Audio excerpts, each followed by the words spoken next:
একটি অত্যন্ত গুরুত্বপূর্ণ সংবাদ, রেশন কার্ড বাতিল হবে এরকম খবর মার্কেটে শোনা যাচ্ছে। কাদের রেশন কার্ড বাতিল হবে, কী কী ক্রাইটেরিয়া আছে, বা কেমনভাবে বাতিল হবে, কেমনভাবে ভেরিফিকেশন হবে, সমস্ত ডিটেলস জেনে নেওয়া যাক। আর এই ধরনের ভিডিও যদি অবশ্যই আপনারা সবার আগে পেতে চান তাহলে চ্যানেলটি অবশ্যই লাইক করে রাখবেন এবং সাবস্ক্রাইব করে রাখবেন ভিডিওটি। তো কথা হচ্ছে রেশন কার্ড কাদের বাতিল হবে। রেশন কার্ড বাতিল নিয়ে একটি খবর মার্কেটে ঘোরাঘুরি করছে, সেটি হচ্ছে যে রেশন কার্ড নাকি বাতিল হবে। লক্ষ লক্ষ রেশন কার্ড বাতিলের পথে। আপনার আয় কত, আয় নিরিখেই এবার লক্ষ লক্ষ রেশন কার্ড বাতিলের পথে হাঁটছে রাজ্য সরকার। অন্নপূর্ণা যোজনার ফর্ম থেকেই মিলবে আয়ের গোপন তথ্য। ফর্ম 8 এবং 10 দিয়ে খাদ্যমন্ত্রীর কড়া নির্দেশ, প্রবল চাঞ্চল্য। এই খবরে বলা হয়েছে রাজ্যের সাধারণ মানুষের জন্য এবার এক চরম উদ্বেগের খবর। রেশন কার্ডের পরিকাঠামোয় এবার এক বিরাট রদবদল আনতে চলেছে রাজ্য সরকার। শুধুমাত্র আয়ের মাপকাঠিতেই এবার রাজ্যের লক্ষ লক্ষ উপভোক্তার রেশন কার্ড ছাঁটাই করার মেগা সিদ্ধান্ত নিতে চলেছে নবান্ন। মঙ্গলবার প্রকাশিত একটি চাঞ্চল্যকর খবর রিপোর্টে দাবি করা হয়েছে রেশনে সরকারি বিপুল খরচ কমাতেই এবার এই পদক্ষেপ নেওয়া হচ্ছে।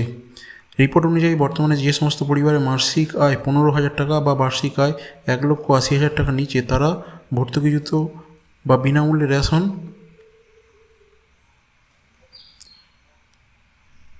পাওয়ার যোগ্য। কিন্তু এই আয়ের মাপকাঠি বহু বছর আগে তৈরি হয়েছিল, তাই সরকার এখন এই মাপকাঠি নতুন করে পর্যালোচনা করার সিদ্ধান্ত নিয়েছে। সবথেকে বড় চমকটি হলো বর্তমানে অন্নপূর্ণা যোজনা যে ফর্ম পূরণ করা হচ্ছে সেখানে পরিবারের আয় যাবতীয় তথ্য নেওয়া হচ্ছে। খাদ্য দপ্তর এবার সেই অন্নপূর্ণা যোজনা ডেটাবেস ব্যবহার করেই খুব সহজে চিহ্নিত করতে পারবে যে কাদের আয় বেশি এবং কারা রেশন পাওয়ার যোগ্য নন।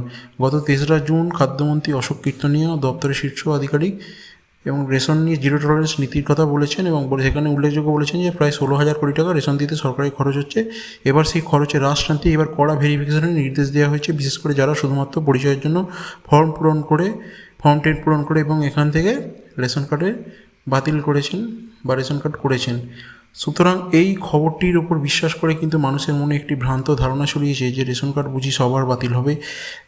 অ্যাকচুয়ালি রেশন কার্ড নিয়ে যতটুকু যা খবর আছে সেটা হচ্ছে রেশন কার্ড বাতিলের কোনো অফিসিয়াল নিউজ এখনও পর্যন্ত সরকারের তরফ থেকে ঘোষণা করা হয়নি। সরকারের তরফ থেকে যেটুকু শোনা যাচ্ছে যে অন্নপূর্ণা যোজনা যেমন লক্ষ্মীর ভাণ্ডারের বেনিফিশিয়ারিদের ভেরিফিকেশন করে দেওয়া হয়েছে, একই ক্যাটাগরিতে রেশন কার্ডের পুরাতন পুরাতন কার্ড হোল্ডারদের ভেরিফিকেশন হবে। এবং যেহেতু আপনারা জানেন যে রেশন কার্ডে অনেক ভুয়ো রেশন কার্ড হোল্ডার আছেন যাদের কোনো বাস্তবে অস্তিত্ব নেই, সেই সমস্ত ভুয়ো রেশন কার্ডগুলোকে ব্লক করতে এবং তাদের যে সুযোগ সুবিধা সেগুলোকে বাতিল করার জন্য এই পদক্ষেপ বলে মনে হচ্ছে। যারা বর্তমানে প্রকৃত প্রাপক তাদের কারোর রেশন কার্ড বাতিল হবে না। আপনারা জানেন যে এখন পশ্চিমবঙ্গে প্রধানত 4-5 ধরনের কার্ড আছে, যেমন এই ছোটো কার্ড বলুন RKSY1, RKSY2 বা PHH, এই ধরনের কার্ড আছে। প্রত্যেকটি কার্ডের কিন্তু সুযোগ সুবিধা আলাদা রকমের। কিন্তু একটা জিনিস এখানে পরিষ্কার করে বলে দিতে চাই, কারো রেশন কার্ড বাতিল নিয়ে কোনো রকম সরকারি নির্দেশিকা জারি হয়নি। রেশন কার্ড শুধুমাত্র তাদেরই বাতিল হবে যাদের কোনো বাস্তবে অস্তিত্ব নেই। এখানে একটি ভেরিফিকেশন আগামী কয়েকদিনের মধ্যে চালাতে পারে, সেটা ফুড দপ্তরের অফিসাররা চালাবে। এবং এবং এবং এই নিয়ে ভবিষ্যতে কোনো চিন্তিত হওয়ার কোনো ব্যাপার নেই। যদি ভবিষ্যতে এরকম কোনো খবর আসে তাহলে অবশ্যই আমার চ্যানেলে জানিয়ে দেওয়া হবে। আপনারা যদি ভিডিওটি ভালো লেগে থাকে তাহলে অবশ্যই লাইক করবেন এবং এই ধরনের ভিডিও সবার আগে পেতে চ্যানেলটি সাবস্ক্রাইব করবেন। ধন্যবাদ।